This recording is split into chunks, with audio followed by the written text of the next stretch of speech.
Sports. Big Block Sports. Big Block Sports. Big Block Sports. Big Block Sports. Big Block Sports. Big Block Sports. Big Block Sports. Big Block Sports. Welcome to my NFL picks and predictions episode. If you've just left episode A, thank you for coming on over to episode B. Again, every week, the podcast will be divided into two episodes. Episode A is opinions, storylines, things that I'm following regarding the NFL season. The episode B is always going to be the following week's picks and predictions for the games coming up on this Sunday. So let's get right into them. As I usually do, I might look at the schedule briefly. I might check out the spread, but most of my picks are going to happen live right now in front of you. So if you see a vein or something popping up in the middle of my forehead or a little bit of sweat start to trickle down, it's because I'm literally analyzing in my football mind who is going to win these games. Initially, I would say when the season first started out, it was very easy to pick games for the most part. I think now that there is more film, that their players are kind of in a groove when it comes to the NFL season, these picks and predictions are becoming more and more challenging as the weeks go on. I want to say last week, I didn't have a picks episode last week, but I did post it on my Instagram.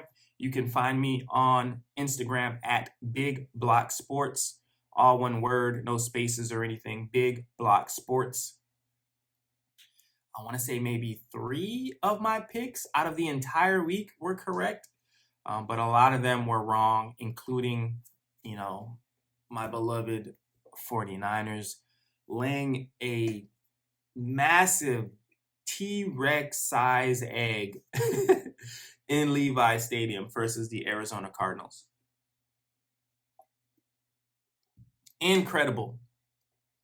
But let's get into this week's games. I feel recharged, rejuvenated. So let's start with tonight's game. Today is Thursday, so I'm going to try and edit this and get it posted here in a matter of moments. But tonight's game, Baltimore Ravens at the Miami Dolphins. The Ravens are a 7.5 point spread. I think the way the season is going, any spread over like 7 points, 6 points is almost a gimme because teams in garbage time are coming back to make things close. I also started betting on sports a little bit, 20 here, 20 there, nothing too crazy. But I picked the Jets. This was my very first, it was like you get a free bet or something when you sign up with Hard Rock Sports Bet. So I picked the Jets just to win flat out. Did I pick them flat out? No, I think I picked the Jets with the points because the spread was like 11.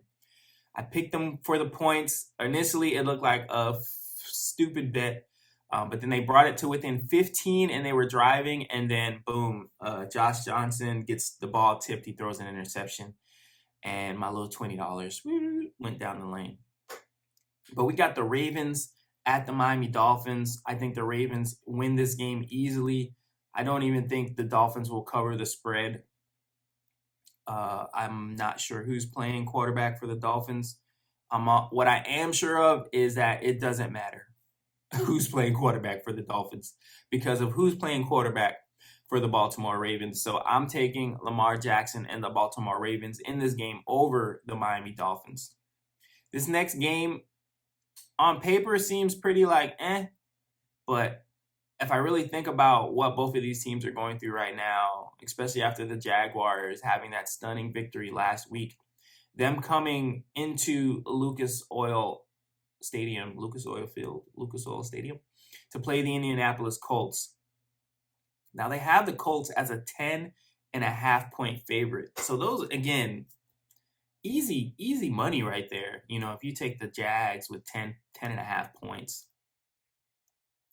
But I do think the Indianapolis Colts will win the game. I briefly, right now while I was talking, thought about upset alert. It popped into my head. But the Jags. I honestly think that Bills game was a fluke. It was an aberration. I don't think it meant anything for their season or that they're turning a corner. I don't, things happen in the NFL, and I think that just happened to the Bills. So I'm taking the Indianapolis Colts. I'd consider that bet though. The Jaguars with 10.5 points. I'd consider that. The next game is actually interesting in the line itself. It's only 1.5 points. So it's the Cleveland Browns at the New England Patriots. And, the Patriots are coming on. They won a couple of games here recently. Mac Jones is getting settled in to the offense. There's a possibility they are looking to bring Odell Beckham Jr. into the fold in New England. I know he just left Cleveland, which good for him. That should be everyone's goal in life, to leave Cleveland eventually. But Cleveland Browns at the New England Patriots, and the Patriots are actually favored, but they're only favored by 1.5 points because, again, I think some of the injuries to the Browns make them susceptible to being beat. I am going to take the New England Patriots here. I think that Bill Belichick has a defensive game plan that will be able to stymie the Cleveland Browns offensive attack. Nick Chubb right now is actually in the COVID protocol, so there's a high possibility he may or may not play. Even if he does play, because he's in the protocol, he may not be able to practice and really get into the game plan like everyone else should. Baker still has that injured shoulder, despite the fact that, again, he's been playing with an injured shoulder. It's his non-throwing shoulder, but,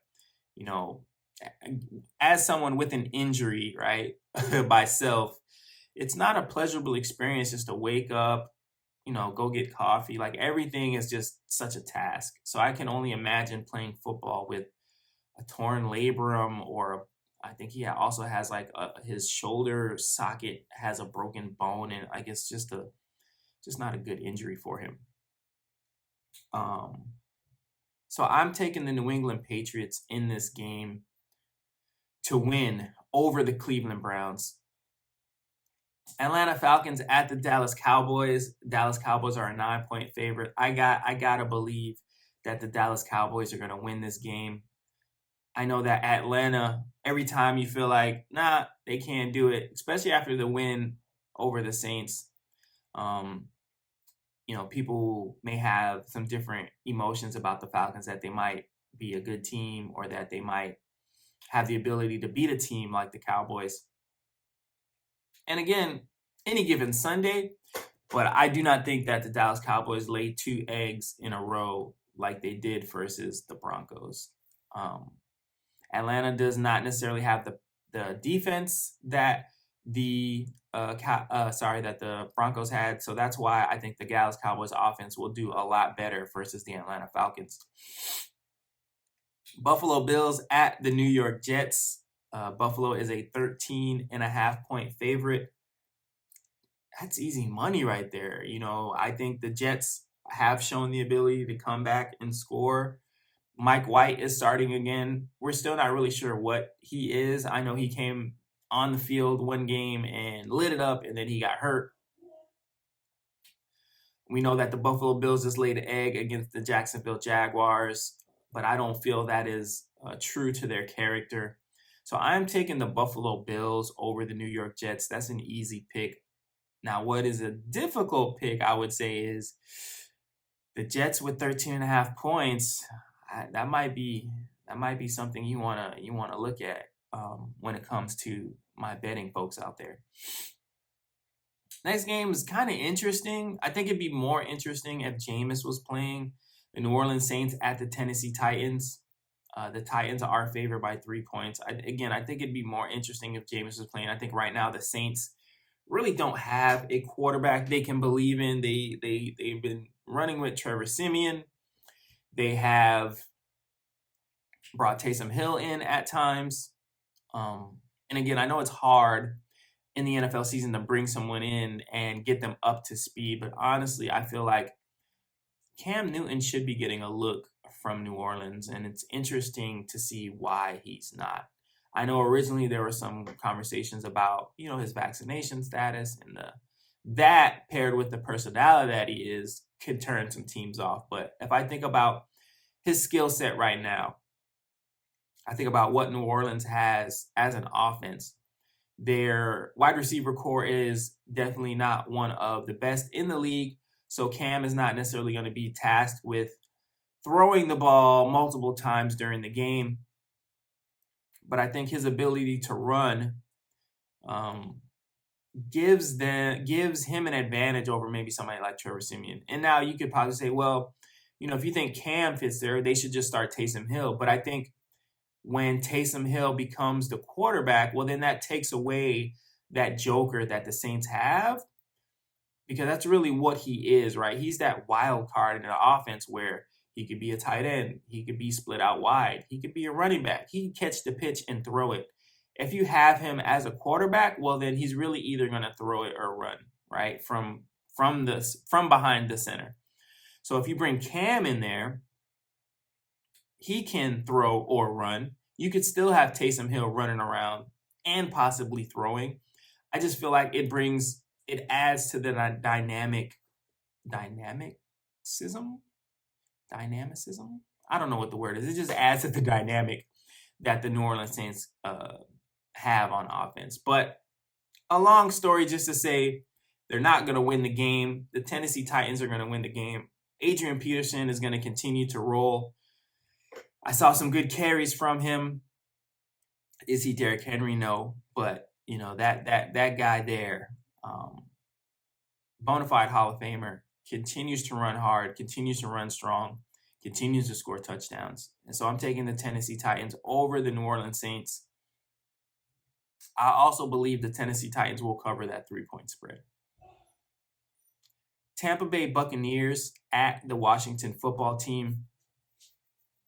Tampa Bay is a 9.5-point favorite. Without a doubt, I'm taking the Tampa Bay Buccaneers. Again, the points, Washington Football Team has shown that they can score. Again, Terry McLaurin, Gibson, McKissick has come on strong as out of the backfield. They always have, and I remember a couple episodes now, I called this guy Logan Paul. Logan Ryan, the tight end, is always, a threat on the offensive side of the ball. But we're talking about Tom Brady. We're talking about Mike Evans, Chris Godwin, Antonio Brown, Leonard Fournette. We're talking about defense. We're talking about JPP, Devin White. I can't remember who the other linebacker is right now, but he's fast also. We know they're banged up in the secondary. Hopefully Richard Sherman keeps his headset on and does not put the shoulder pads on again, because he was filling in as a coach. So hopefully he just stays over there. And I'm taking the Tampa Bay Buccaneers in this game. Next game on the schedule, Detroit Lions at the Pittsburgh Steelers. We got the Pittsburgh Steelers as a 9-point favorite. Every week when we do this, I keep looking for a game where it's like, okay, Detroit, that's the one. I thought the game in Philadelphia was the one, and then Philadelphia puts up like 40 points. I don't believe this is the one either. Pittsburgh Steelers might also put up 40 points. Again, they're coming on strong. Pass rush, defense fixes everything. Minka Fitzpatrick in the secondary is playing incredible football. Jared Goff is not playing incredible football. So I am taking the Pittsburgh Steelers. I would also probably take those points. I think they will cover, regardless of the fact that it's almost a 10-point spread. This is one of those spreads where I'm like, that's probably not easy money. That is probably a trap right there.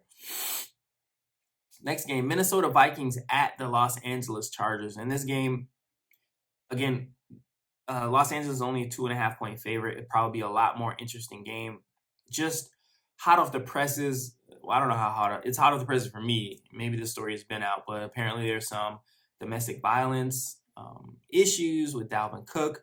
His team is claiming that he was assaulted, that she broke into the house. But she is posting messages opposite, kind of showing that he is apologizing for inflicting damage to her face. So I'm not even sure what's going to happen with that. I know Madison is a great backup, but he is a backup for a reason. The Chargers are in a bit of a lull right now. So I'd be tempted to take Minnesota with the points because it is 2.5, and I think the game will be close. I think Minnesota has shown that they can keep games close against some of the top teams in the league. But I'm going to go with the Los Angeles Chargers. I think they learned a lot in the last few games where things have maybe not been as impressive as how they started out. And I'm taking the Los Angeles Chargers to win. But like I said, I can see Minnesota covering 2.5 points. I could see it being a very close game when it comes to Minnesota and Los Angeles Chargers. Next game, Arizona Cardinals at the Carolina Panthers. Arizona is a 10-point favorite. I think they should be a 20-point favorite in this game. We've continued to see Carolina unravel, and it's all because of Sam Darnold Bradford. Sam Bradford Darnold, whatever you want to call him. He's not the guy. He's not it. We now have Robbie Anderson on the sideline. Everybody's seen the clip telling him to tighten up. Christian McCaffrey is back. Again, if you look at their offensive weapons, Tommy Tremble, he's a great young tight end. Robbie Anderson, a great speed guy. Brown, is it Dwayne? It's not Dwayne Brown. He's number 2. And damn, I can't remember his name right now, but he is the guy offensively that makes that offense go. So they have the pieces. It's just Darnold, man. Darnold. And, for all the offseason hype for the 49ers about who was going to be the starting quarterback, I am exceptionally satisfied that we dodged the Sam Darnold bullet because, obviously he was available. There were some stories about us kicking the tires on him, and we decided to stick with Jimmy G, which I'm satisfied about. Jimmy G's put together 2 great games, whereas Sam Darnold has not. I don't think he's even put together 2 good throws. So I'm taking the Arizona Cardinals in this one. It's in Arizona. Even with the 10-point spread, I don't think the Panthers will cover. Next game, Seattle Seahawks at the Green Bay Packers. Russell Wilson returns. And that makes it interesting. Again, we're still not really sure if is Aaron Rodgers out of the protocol. I have to go look. Jordan Love, and let's just talk about Jordan Love for a little bit. When I knew that he was going to start, what I really thought was, let's see how Jordan Love looks. Because Jordan Love is the game plan that the 49ers are trying to accomplish, right? They have Aaron Rodgers as the incumbent starter. They obviously drafted Love because, Aaron Rodgers is who he is when it comes to his desire to be part of the team. Some days he wants to be part of the team. Some days he doesn't want to be part of the team. I don't know, whatever. So they drafted Jordan Love, a young, mobile, big arm quarterback. We know that the LaFleur offense, the Shanahan offense, the McVay offense, the Zach Taylor offense all have similarities and similar styles. So I was honestly looking to see, wow, like if Jordan Love goes out here and executes, this is the future, of what we could see in San Francisco. And then Jordan Love gets out there and it's like, yo, what has this guy been doing for the last year or so? Because he looked about the same as Trey Lance. And Trey Lance hasn't played football or been involved in an organized situation outside of what he's gone through this season for almost a year. Whereas Jordan Love has been with the Packers since last season, including training camp OTAs this season, including, and again, I know it's hard to get practice and to develop really during the season, but man, it was rough. So if Jordan Love starts, and I really again have to look, I could see this game kind of going either way. I think it'll be closer with Russell Wilson being in the fold. I don't think he'll be rusty. I think the offense will perform. Obviously, the offense will perform better than when Geno Smith was at the helm. I'm gonna take the Seahawks. I'm gonna take the Seahawks over the Green Bay Packers. I think the Aaron Rodgers situation is too much of a distraction. I think even if he plays, he hasn't really been able to be around the team, nor being able to be around the facilities. Obviously, they have ways that they can watch film and game plan and stuff like that remotely. But there's just something about being there with your teammates, the gel, and he's a veteran. But I'm taking the Seahawks over the Green Bay Packers. Seahawks might actually even cover that spread too. They have Green Bay -3.5. So I could see the Seahawks not only winning the game, but winning it by 7 points, winning it by 4 points to cover the spread.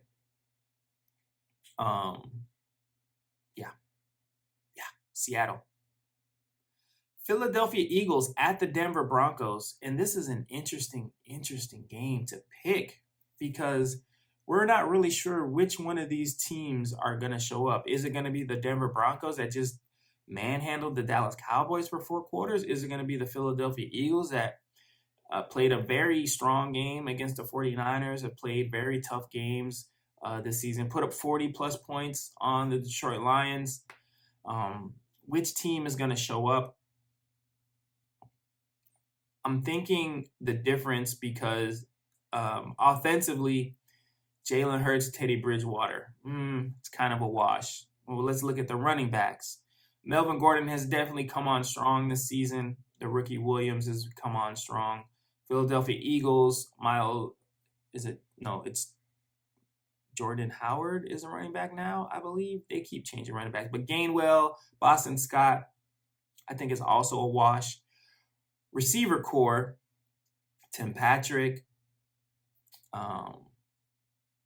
Noah Fant, the tight end, Dallas Goedert, the tight end for the Eagles, the trio of wide receivers, Rager, Devontae Smith, and Quez Watkins. I think, again, those are also kind of like a wash.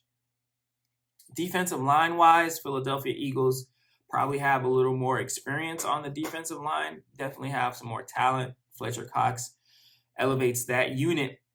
But Denver Broncos are pretty good on defense. I think the pickup of Kenny Young probably means a lot more for them than some of the other moves that teams have made this season before the trade deadline. But I think the difference is Surtain, and was it him? It was either him or Samuels that was injured. But Surtain, I think, will be the defense in the game. He'll be able to eliminate the wide receiver play from the Philadelphia Eagles. But I do like how dynamic the Eagles offense can be, given the fact that they can probably run the ball and put players in conflict. But I'm going to stick with Vic Fangio, even though he's a bit of a fogey. I think he has more experience than Nick Sirianni as a coach. I was leaning towards the Broncos. I'm going to just continue to just fall over. And I'm going to pick the Broncos over the Philadelphia Eagles. The line is Denver -3.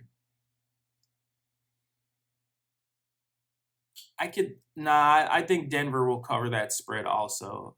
I think the game will be close, maybe in the first quarter, as both teams try to figure each other out.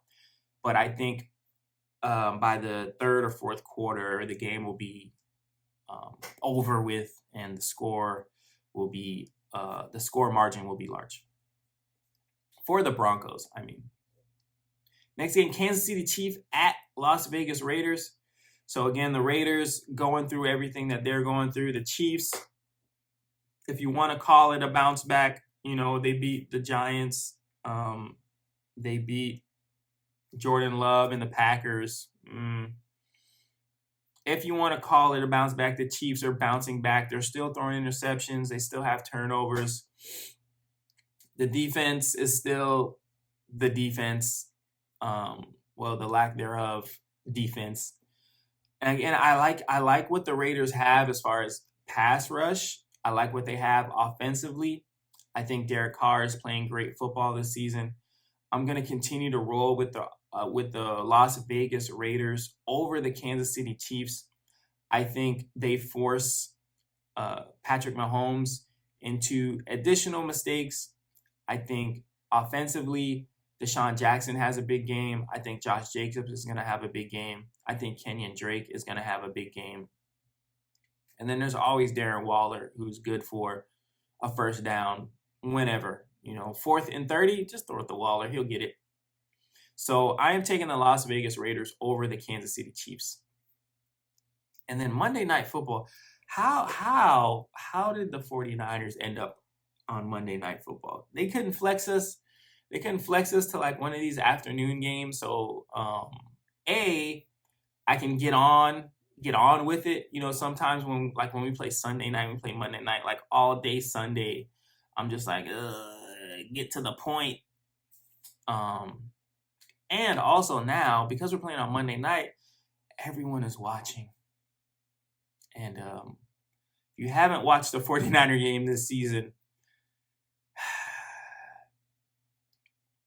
if we were just bad all the time, then you could just watch it and be like, hey, that's what I expected. But we're like so good and then just incredibly bad right after, like almost in the same play. For example, last game, George Kittle back in the fold, catches a slant on a dime by Jimmy, runs, breaks a tackle, hurdles a guy, fumbles the ball. Terrible. The game changed at that point. There were 3 plays for me that changed the game. And they almost happened in succession. George Kittle fumbles the ball. They get the ball back. We stopped them on 3rd and whatever. It was like 3rd and 20. It was like some incredible 3rd down. Josh Norman has a meltdown or whatever the hell he has going on, which don't get me started on that. Now they get the ball, they score. I want to say at that point it's 14-zip. Then the next possession, I believe it's the very next possession, Ayuk has that great catch, fumbles. They come back and they score. They kick a field goal. It's 17-zip at that point. And I want to say at that point, it was a wrap. I know that we showed some gumption. We scored 7 points, but defensively, they had no answer the entire game. I want to say from play 1, play 2 on defense, I already had in my head that this is not going to go the way that they thought it would go. So having to watch everybody else watch us is not an enjoyable experience for me as a 49er fan, but I will not waver. Only because it's the Rams. We like to call them the Lambs. And I know Matthew Stafford is here. But outside of Stafford, and I don't want to make it seem like that's not a big pickup, but outside of Stafford, it's basically the same team that we beat with Nick Mullins. Nick Mullins at quarterback. CJ Beathard at quarterback. Now, obviously, we don't have the same defense. I think the safety injuries are, the whole secondary, right? We just rolling out some dudes in the secondary. The game is at home, which is also not a positive for San Francisco, where normally it is. I don't think we've won a home game since 2020 sometime. We haven't won a home game in forever. I think we're 0-4 at home this season.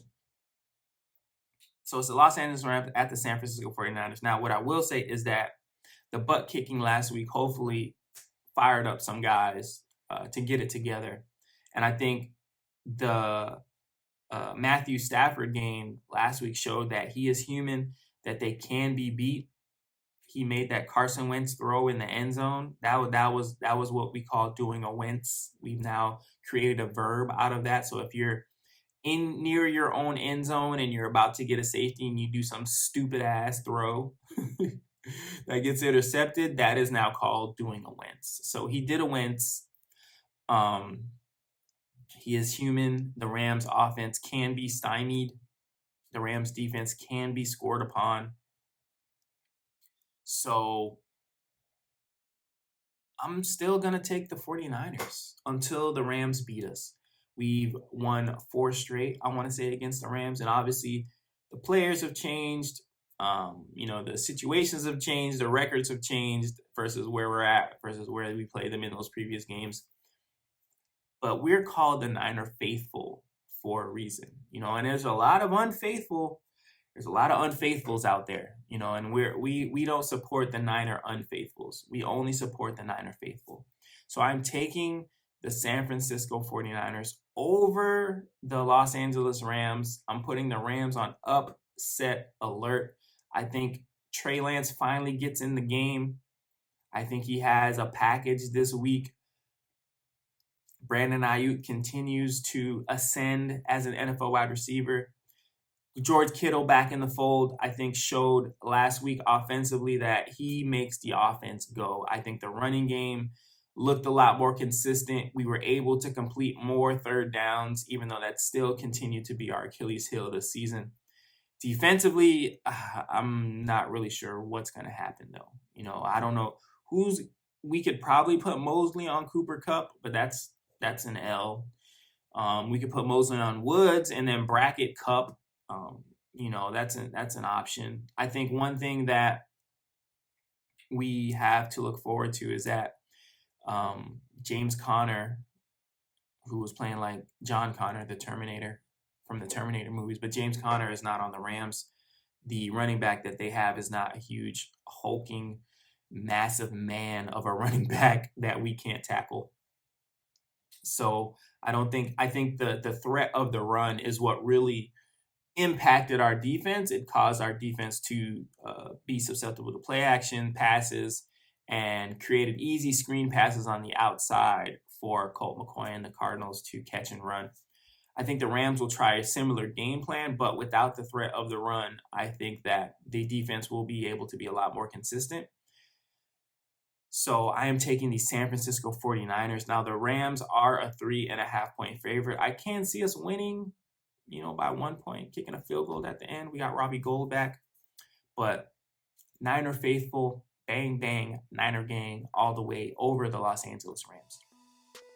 This is Big Block Sports, episode 9, episode 10. I don't know what episode this is. This is episode B. Thank you again for joining us. If you're looking for storylines, if you're looking for opinion-based podcast information, always check out episode A every week. Regardless of what week it is, the storyline is usually unique. It doesn't necessarily have to be in chronological order. So this is your first time here listening to Big Block Sports. Take some time, go back, check out some of the previous episodes. But as always, thank you guys for returning. We'll see you next week. Enjoy your NFL Sunday and Monday Night Football. Big Block Sports. I am Malcolm A. We out.